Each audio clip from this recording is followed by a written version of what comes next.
अब आक़ाए करीम रऊफ़ुर रहीम सल्लल्लाहु अलैहि वसल्लम फरमाते हैं, कुछ रोजेदार ऐसे हैं जिनको भूख और प्यास के सिवा कुछ मिलता ही नहीं। कुछ रोजेदार ऐसे जिनको भूख और प्यास के सिवा कुछ नहीं मिलता, यानी वो सिर्फ भूखे प्यासे रहते हैं, ना कोई सवाब मिलता है, ना कोई अज्र मिलता है, ना कोई बरकत मिलती। क्यों? उसकी वजह ये बयान की गई कि वो रोजे में गोया के रोजे का हक अदा नहीं करते। जैसे हर चीज का हक है ना, माँ बाप के हुकूक हैं, भाइयों के हुकूक हैं, दोस्तों के हुकूक हैं, अहिब्बा के हुकूक है, अकरबा के हुकूक हैं। हत्ता कि अगर हम बस में सफर कर रहे हों और हमारे बाजू में जो सीट पर बैठ जाए, हम बस में सफर कर रहे हों और हमारे बाजू में 10 मिनट के लिए कोई सीट पर बैठ जाए, 15 मिनट के लिए सीट पर बैठ जाए, तो वो भी हमारा पड़ोसी हो गया। इस्लाम उसके भी हुकूक बताता है। सिर्फ अब आप बताएं कि जो बस में 10 मिनट के लिए, 5 मिनट के लिए हमारी बाजू की सीट पर बैठ जाए, जब इस्लाम उसके भी हुकूक बताता है, तो वो रोजा जो खुदा का करीबी बना दे, अल्लाह का मुकर्रब कर दे, वो रोजा जिसकी जज़ा ज़ाते बारी ताला हो, वो रोजा जिसके सदक़े में खुदा का दीदार नसीब होता हो, वो रोजे के भी तो कुछ हुकूक होंगे ना। जैसे नमाज के भी कुछ हुकूक हैं, नमाज के भी कुछ हुकूक हैं कि नमाज जब पढ़ो तो तादील अरकान के साथ पढ़ो। ये तादील अरकान क्या है? यानी कि एक के बाद एक जो हुक्म दिया गया अरकान की अदायगी का बिल्कुल तमानियत के साथ हो।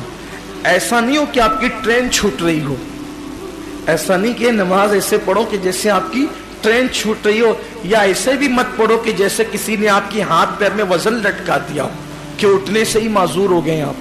और ऐसे भी नहीं कि जैसे आप कोई इस्तिंजा की हाजत हो कि जल्दी से सलाम फिर के आप इस्तिंजा जाना चाहते, ये भी नहीं हो। तमानियत के साथ कि खुदा की इबादत, लोग रुकू से पूरा खड़े भी नहीं होते, झट से सजदे में चले जाते। और कुछ लोग खड़े होने में इतनी देर लगाते हैं, ऐसा लगता है जैसे बेचारा 10 साल से कम मरीज है। न ये आदत अच्छी है, न ये आदत अच्छी, क्योंकि कुरान कहता है मुनाफिकों की नमाज बयान करते हुए कि जो इस तरह मुनाफिक इस तरह नमाज पढ़ते हैं सुस्ती के साथ, बिल्कुल सुस्ती के साथ, ऐसी नमाज नहीं। एतदाल रसूलुल्लाह सल्लल्लाहु अलैहि वसल्लम का जो फेल है।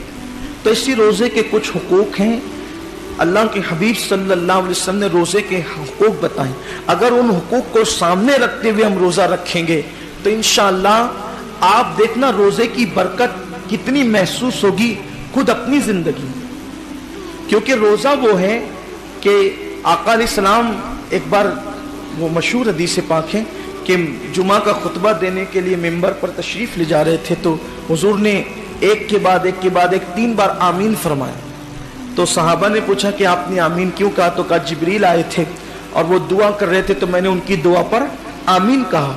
तो सरकार फरमाते हैं जिब्रील ने यूं दुआ की कि अल्लाह जो माह रमजान शरीफ पाए और इबादत करके अपनी मगफिरत न करवा ले, तू उसको अपनी रहमत से दूर कर दे, तो उसको अपनी रहमतों से दूर कर दे। तो मैंने आमीन कहा। मतलब यह है कि रमजान शरीफ में सिर्फ इबादत ही नहीं कि चलो बस इबादत कर रहे हैं, इबादत ऐसी करो कि अल्लाह उस इबादत से खुश हो जाए और हमारी मगफिरत फरमा दे।